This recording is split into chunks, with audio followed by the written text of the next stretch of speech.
ನಾಳೆ ನಮ್ ದೇವ್ರು ಗುಡಿಯಲ್ಲಿರೋದ್ ಬಿಟ್ಟು ನಮ್ ಜೊತೆ ಇರೋಕ್ ಬರ್ತಾ ಇದ್ದಾರೆ. ಈ ಉತ್ಸವ ಮಾಡಕ್ಕೆ ನೀವು ತಯಾರಿದ್ದೀರ ತಾನೆ?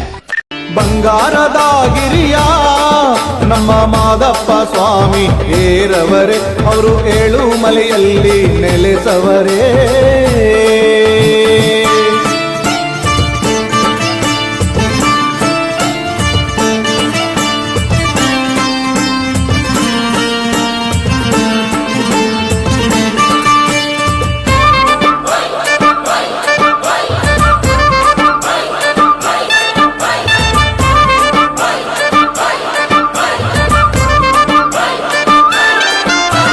ಬೆಟ್ಟತ್ತಿ ಬೇವಾಗ ಬಿದಿರಕ್ಕಿ ಸಿಡಿವಾಗ ಪರುಸೆಯು ಹೆದರಿ ನಡುಗವರೇ.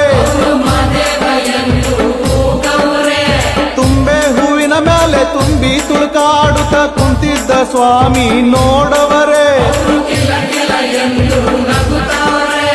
ಕೂಗುತ್ತ ಕರೆದರೆ ಕುಣಿಯುತ್ತ ಬಂದು ಭಕುತಿಗೆ ಒಲಿದು ನಿಂತವ